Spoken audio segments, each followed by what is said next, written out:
How are you? Hope you all are doing well. Hello guys, how are you? Hope you all are doing well. This is VKM with you. Welcome to Electron Chemistry Center, guys. Say hi in the live chat. Say hi in the live chat, guys. Hope you all are doing well, guys. Right? How are you guys? How are you? Say hi in the live chat. We will be starting the session soon. We will be starting the session soon, as you know. We had discussed about we had completed two lectures so far. First lecture is totally about introduction of chemistry, and which involves all SI units, seven basic or fundamental units also we have done. Hope you know it. And followed by in the second lecture which we have done in the lecture 2, what are the topics we have covered? Number 1 is scientific notation, number 2 is significant figures, number 2 is significant figures also we have covered. These are the topics we have covered in the previous lectures. In today's lecture we are going to talk about dimension analysis as well as laws of chemical combination. Laws of chemical combination. So these are the topics we are going to discuss it in today's lecture, guys. These are the topics we are going to discuss it in today's lecture. See guys, dimension analysis. See, most of the time we will be doing chemical calculations while we are performing the laboratory experiments also. We used to do the chemical calculations as well as theoretical calculations. In those chemical as well as theoretical calculations, dimensional analysis will be useful. So what is dimensional analysis, guys? It's very simple. Converting one system of units to another system of units. Converting one system of units to another system of units, like centimeter to meter, kilogram to gram, or gram to kilogram, right? So such a way, one system of units, if you convert into another system of units, that is simply said to be dimensional analysis. And this method is used to accomplish this is called factor label method, also called as unit factor method or dimensional analysis. There are three names for this. Number 1 is factor label method, number 2 is unit factor method, or number 3 is dimensional analysis. Understood the point, guys? Simply the purpose of dimensional analysis is to convert one system of units into another system of units, which will be useful in solving so many chemical calculations as well as theoretical calculations. If you observe it, how many seconds are there in 2 days? How many seconds are there in 2 days? You need to understand that second is the unit of time. Second is the unit of time. You need to understand that second is the unit of time, guys. Understood? And then, so as you know, 1 day has how many seconds? Before that, 1 day has how many hours? 24 hours. And 1 hour has how many minutes? 1 hour has how many minutes, guys? 60 minutes. 1 minute has how many seconds? So 60 seconds, right? So, and we have 2 days. Multiply all these, you will get the answer. Multiply all these, you will get the answer. The detailed calculation has been given. 1 day 24 hours, 1 hour 60 minutes, 1 minute 60 seconds. But we have to convert 2 days. We have to convert 2 days, then multiply all these. 2 days in the sense 1 day will be equal to 24 hours, 1 hour will be equal to 60 minutes, and 1 minute will be equal to 60 seconds. So we have converted day into first hours, hour into minutes, minute into seconds. So finally we got the answer of 2 days in 60 seconds, or 2 days in seconds, right? So that is 1,72,800 seconds. Understood the point, guys? So this is the way how to convert days into seconds. And this method is nothing but dimensional analysis. We have converted one system of units into another system of units. This type of conversion is nothing but dimensional analysis. Hope you understand the point. For suppose I have given a question here. Sorry, I am writing an example. A piece of metal, a piece of metal is 3-inch long. A piece of metal is 3-inch long. What is its length in centimeter? What is its length in centimeter? This is the question given to you, children. How can we approach the question? First of all, you should know the conversion that 1 inch is equal to 2.54 centimeter. This is the standard conversion. 1 inch is equal to 2.54 centimeter. There are how many inches? 3 inches. So 3 inches will be equal to how many centimeters? 3 into 2.54 centimeter. That will give you 12, 3 fours are, and it is 6, and 3 to the 6 plus 1, 7.62 centimeter. 7.62 centimeter. Hope you understand, guys. It's very simple. This is the way how you have to convert one system of units into another system of units. So here we have converted inch into centimeter. Hope you understand the point, guys. Now let's take another question. Let us say example 2. A jug contains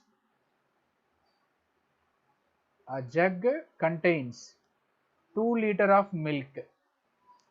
Jug contains 2 liter of milk. Express it in meter cube. Guys, liter is the unit of volume. Liter is the unit of volume. Similarly, meter cube also is unit of volume, right? So, but you should convert liter into volume. You should know the standard conversion, children. 1 liter is equal to 1000 ml or 1000 centimeter cube or 1000 cc, or you can write it as simply decimeter cube, 1 dm cube. But how many liter we have, guys? 2 liter. So 2 liter will be equal to 2 dm cube. If 1 liter is equal to 1 dm cube, 2 liter will be equal to 2 dm cube. But you should convert liter into meter cube. D stands for decimeter cube. So deci means what is the prefix? 10 to the power of minus 1. So I can write this as 2 into 10 to the power of minus 1, right? This way, 10 to the power of minus 1 meter whole cube. So I can write it as 2 into 10 to the power of minus 3 meter cube. So this is the answer, you will get it, right? So we have taken 2 liter and converted into 2 into 10 to the power of minus 3 meter cube. Means liter has been converted into meter cube. Hope you got the explanation, guys. Is it clear for you? So this is the way how to convert one system of units into another system of units, and this type of conversion is known as this type of conversion is known as dimensional analysis. Understood, right? So all these are the basic concepts only, and these basic concepts will be useful for you. These basic concepts will be useful for you to do the chemical as well as theoretical calculations. Now, so we will be talking about our next topic, that is laws of chemical combination. Guys, chemistry in the sense we will be talking about chemical reactions. Chemical reactions in the sense one substance should be combined with another substance. When one substance is combining with another substance, that is nothing but combination. So this chemical combination, simply it is said to be chemical reaction. When it is reacting with each other, when these two substances are reacting with each other, in such cases, what are the laws need to be followed? What are the laws need to be followed can be discussed under laws of chemical combination. Hope you understand. So formation, when they combine, obviously they'll form compounds, right? During the formation of compounds, what are the rules, what are the laws need to be followed? First one is law of conservation of mass, law of definite or constant proportions, Law of definite proportions, a law of constant proportions, a law of constant composition. Third one is law of multiple proportions. Fourth is Gay-Lussac's law of gaseous volumes. Fifth is Avogadro's law. These are the 5 laws we have, okay, to be discussed under laws of chemical combination. There are 5 laws. Understood the point, guys?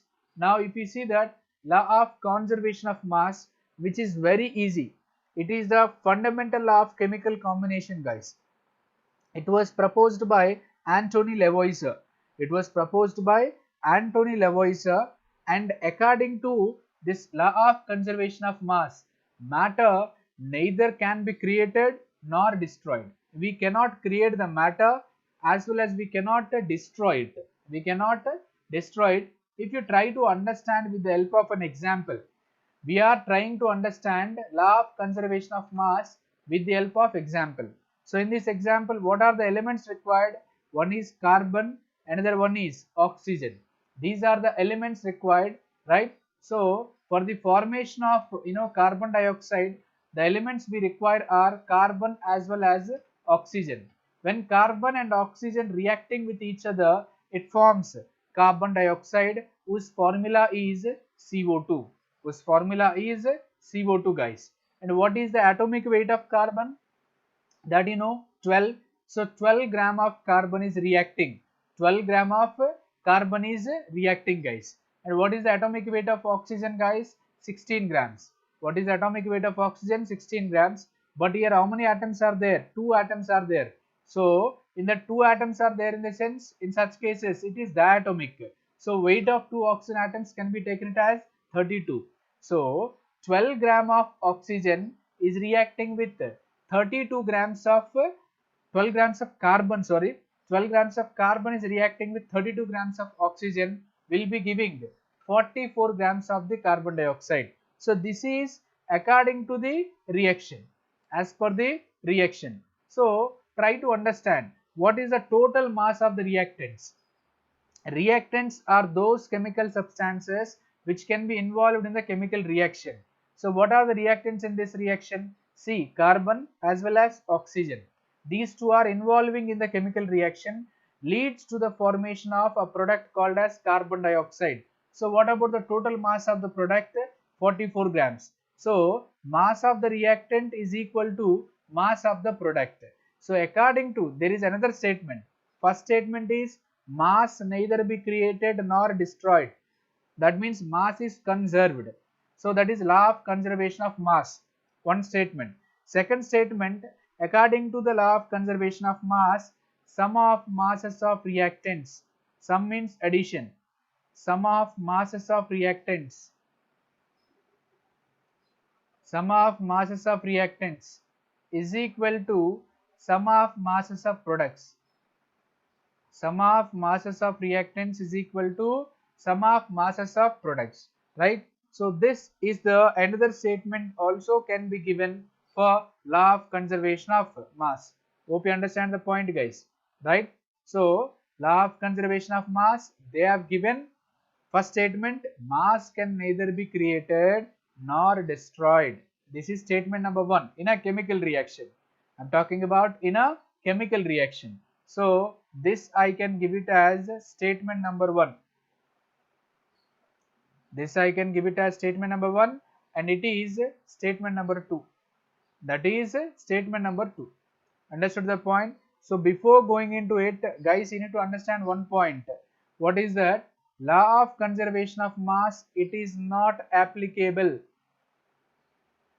It is not applicable for nuclear reactions. It is not applicable for nuclear reactions. Nuclear reactions in the sense either nuclear fission or nuclear fusion. In those reactions, guys, certain amount of the mass of the reactants can be released in the form of energy. Means mass is destroying there. In nuclear reactions, mass is getting destroyed, and that destroyed mass will be liberated in the form of heat, or will be liberated in the form of energy. So in such cases, law of conservation of mass is not applicable for nuclear reactions.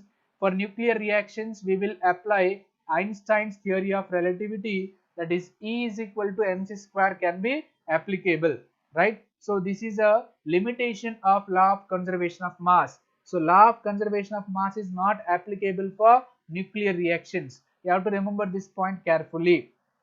Is it clear for you guys? So apart from nuclear reactions, it is applicable for all of the reactions, guys. If you observe this law of conservation of mass with the help of an example, they gave a question: 10 gram of CaCO3, calcium carbonate or limestone, on heating gave 4.4 grams of CO2, 5.6 gram of CaO, calcium oxide. It is called quicklime. Show that these observations are in agreement with the law of conservation of mass. You have to prove it. These data, the given data should be in accordance with or should be in agreement with the law of conservation of mass. Check it. Mass of the CaCO3 given 10 gram. CaO mass is given 5.6, CO2 mass 4.4. Sum of these two masses will give you 10 grams. So what you can say, mass of CaCO3 is equal to mass of CaO plus mass of CO2, means mass of reactants is equal to mass of products. Hence it follows law of conservation of mass. Understood? Second one, what we have? Law of definite proportions or definite composition. Law of definite proportion or definite composition, also called as law of constant proportions or constant composition, guys. So if you consider, let us consider water molecule from different sources. Guys, water formula is H2O, that you know. But water can be obtained from different sources. What are the different sources we have to obtain water? Lake, ocean, sea water, pond water, right? Canal water.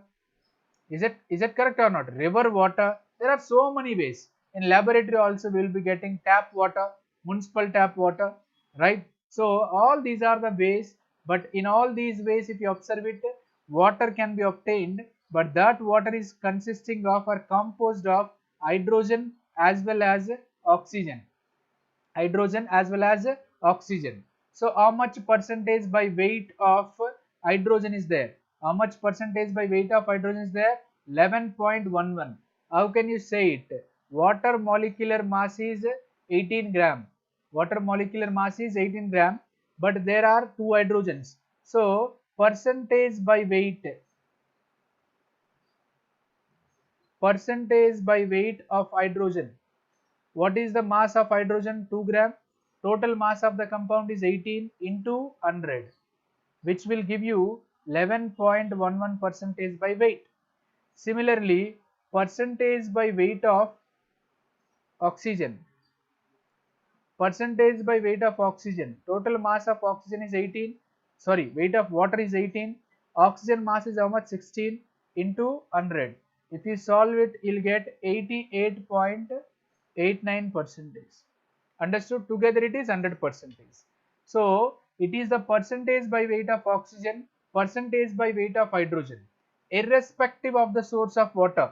Whichever the water source you take it, either ocean water or sea water, river water, lake water, pond water, right? Whichever the source of water you take it, the percentage by weight of hydrogen in that water is 11.11 and percentage by weight of oxygen is 88.89 percentage.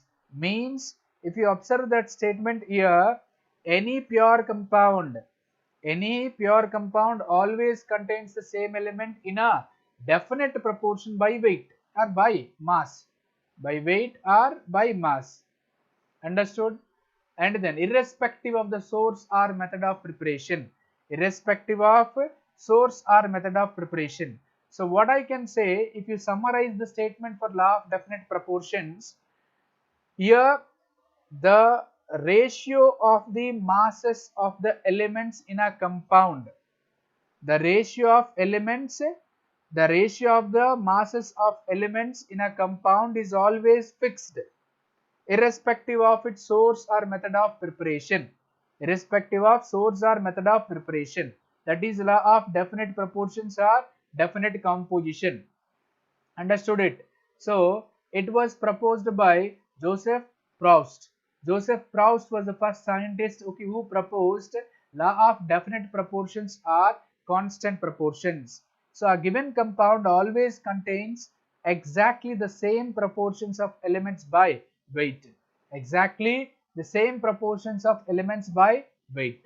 They have given water as well as CuO. If you consider water mass is 2 grams and oxygen is 16, so simplify the ratio, so it is 1:8. So this ratio is always fixed. That's what I told you in the form of statement.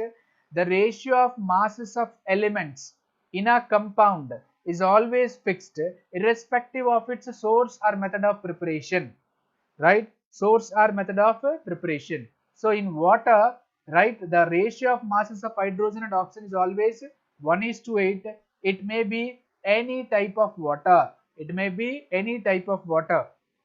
I'll make you to understand with the help of example CO2. What is the carbon mass? 12. Oxygen mass 2 into 16, 32. So 4 3s are and 4 8s are. It is a simplified ratio, guys. It is the simplified ratio. Now if you observe it, excuse me. If you observe it, so this carbon dioxide can be prepared by different sources. First of all, you can combust the carbon. C plus O2 giving rise to CO2, first reaction, and the second one, decomposition of calcium carbonate.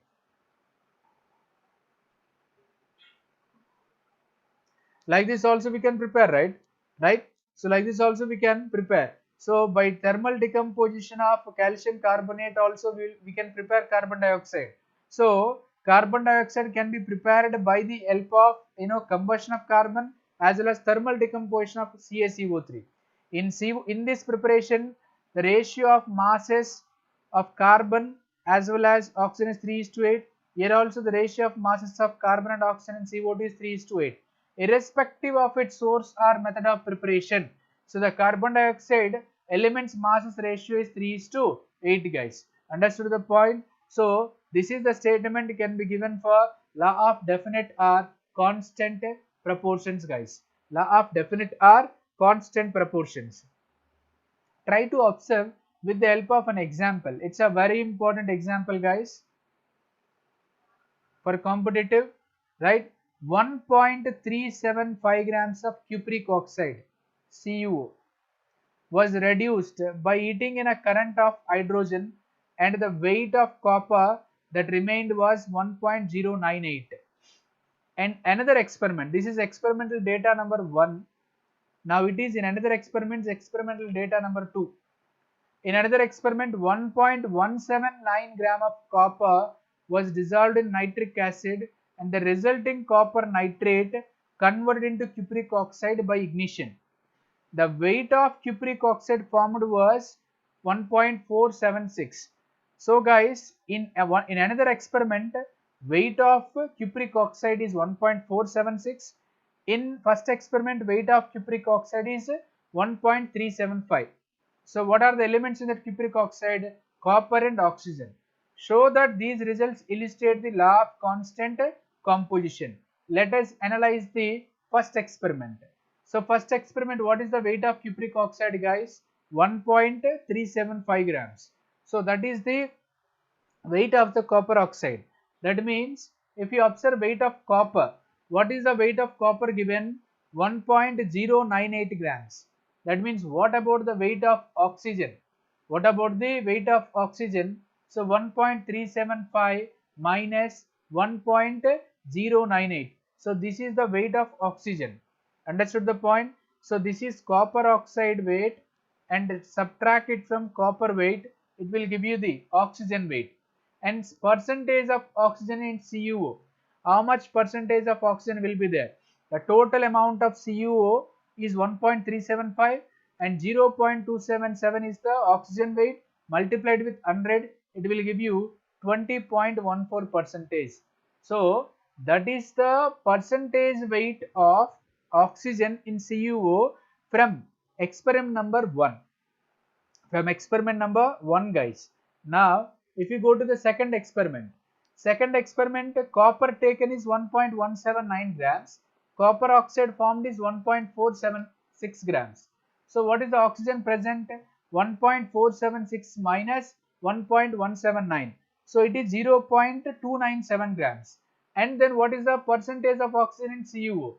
That will give you, out of 1.476 CuO, 0.297 is there, multiply with 100 as it is percentage, so it will give you 20.12. Means in both the experiments, percentage of oxygen by weight in CuO will be same. So it indicates that law of constant composition is proved. Law of constant composition is proved, guys. Is it clear? So this is the way how to solve law of constant composition or law of definite proportions numericals. These are subjective numericals. Now, third law, what we have? Law of multiple proportions. Name indicates very clearly, multiple means many. Multiple means many. So how does that multiple term related to our law? Just make a look on it, guys. So what is the statement can be given? So this law of multiple proportions, actually it was first proposed by John Dalton. It was first proposed by John Dalton, the guy who actually proposed Dalton's atomic theory. See, according to this law, if two elements combine to form two or more than two compounds, then the masses of one of the element that combines with, here the term is combines with, a fixed mass of the other element are in the ratio of small whole numbers. So what does it mean? For suppose if I say hydrogen and oxygen are combining, H2 plus O2 are combining, they can give either water or they can give hydrogen peroxide.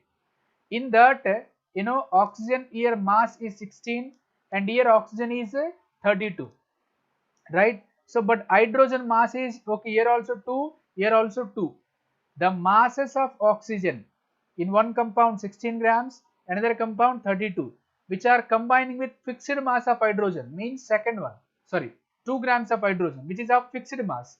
So according to law of multiple proportions, what it states that if two elements are combined to form two or more than two compounds, here two compounds are formed, one is water and another one is hydrogen peroxide.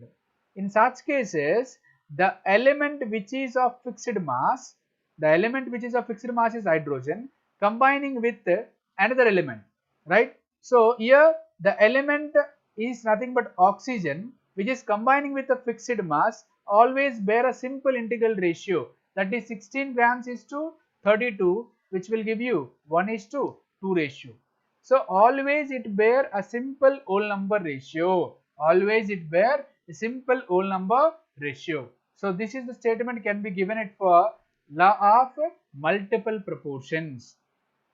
Try to understand this law of multiple proportion with the help of an example. Hope you are following it, guys. Is it clear? If you are following, please post it in live chat. Say yes, whether you are following it or no.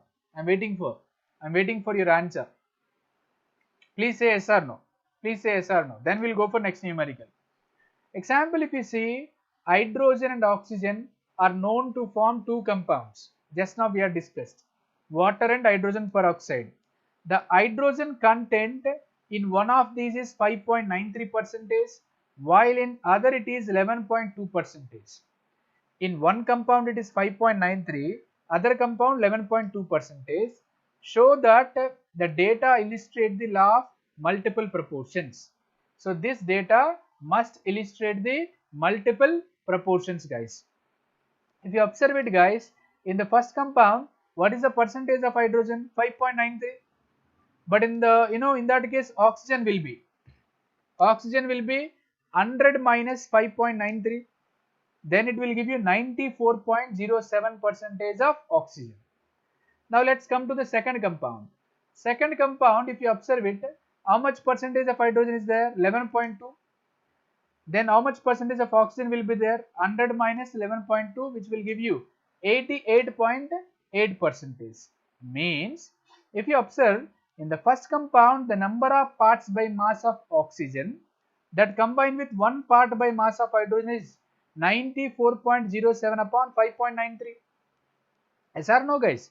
So here if you observe very carefully, so if you observe it, 5.93 parts by mass of hydrogen is there, right?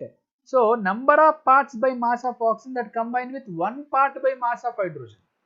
1 part by mass of hydrogen means 5.93 parts of hydrogen is combining with how many parts? 94.07 parts of oxygen. And then 1 part by mass of hydrogen combines with how many parts by mass of oxygen, right? So then cross multiply 1 into 94.07 upon 5.93. That is what I have given here. Understood? So how many parts, guys? 15.86 parts of oxygen will be there combining with it. Okay, combining with 1 part by mass of hydrogen. Now in the second compound if you observe it, same. In the second compound, the number of parts by mass of oxygen that combined with 1 part by mass of hydrogen is how much? 7.9 parts. In previous case 15.86, here 7.9. If you take the ratio, that ratio will be in whole number ratio. If you simplify it, 7.9 ones are 7.9 twos are closely, approximately, right? So the ratio is 2:1. Hence, law of multiple proportions is proved. Law of multiple proportions is proved. So since this ratio is simple whole number ratio, hence this data is illustrating the law of multiple proportions. That data is illustrating the law of multiple proportions. Hope you understand. So the first law, law of conservation of mass, and the second law, law of definite or constant proportions. Third law, law of multiple proportions. Hope you understand the 3 laws, guys. Is it clear for you? Hope you understand the 3 laws. So we have Gay-Lussac's law of combining volumes as well as Avogadro's law. Let's see that. Here you can see, guys, the next is fourth gas law, of course, that is Gay-Lussac's law. What is that, guys? Gay-Lussac's law of gaseous volumes. What is that, guys? Gay-Lussac's law of gaseous volumes. Guys, this is also said to be law of combining volumes. Law of combining volumes, right? So it is the fourth law of chemical combination. Guys, this law is applicable only for the gases. This law is applicable only for the gases, guys. Understood? And if you observe the statement, actually it was proposed by Gay-Lussac. If you observe the statement here, this is statement: when gases combine or produced, means when gases react or formed as a product, react as a reactants, produced or formed as a product in a chemical reaction, they do so in a simple ratio by volume, provided all gases are at same temperature and pressure. Means under similar conditions of temperature and pressure, all the gases, they do so react as well as formed in simple whole number ratio. They do form as well as react in simple whole number ratio, right? So you can understand with the help of an example here. If we see H2 plus O2 giving rise to H2O, thus 100 ml of hydrogen combined with 50 ml of oxygen to give 100 ml of water vapor. So here 100 ml of hydrogen is reacting with 50 ml of oxygen forming 100 ml of water. So in that case, H2 plus H2 giving rise to plus O2 giving rise to H2. Why? Because the same reaction I can write it as 2H2 plus O2 giving rise to 2H2. 2H2 I can write it as 1H2 here, 1H2. That means how many volume of hydrogen together? It is 2 volume of hydrogen and it is 1 volume of oxygen. How many volumes of water? 2 volumes of water can be produced. That means the volumes of hydrogen and oxygen which combine together, that is 100 ml and 50 ml, bear a simple ratio that is 2 is to 1. That is 2 is to 1. Simply you can say here also that is 2 is to 1, or 100 ml if you take it, here 50 ml if you take it, that means 100 ml means it is 2 is to 1 ratio. Understood? Why? Because two parts we have taken. The two parts by volume in case of hydrogen is 100. But how many parts by volume of oxygen is there? One part by volume of oxygen is how much? Obviously 50 ml. If this is 100, two part has become one part, 100 part has become 50. So one part by volume is 50. So the ratio can be taken it as 2 is to 1. Understood the point, guys? Is it clear for you? You can check it here. 2H2 plus O2 giving rise to 2H2O. 2H2 means 2 to the 4, but here it is one molecule, another molecule, and it is a one molecule. Giving here 4 hydrogen atoms plus 2 oxygen. Here also 4 hydrogen atoms plus 2 oxygen. Right? So that is a simple funda for which one, guys? Gay-Lussac's law. For which one you can take it? That is for Gay-Lussac's law. You can try to understand with the help of another example also, that is H2 plus Cl2 giving rise to 2HCl. All these must be gases. How many units are there? One volume, it is 2 volume.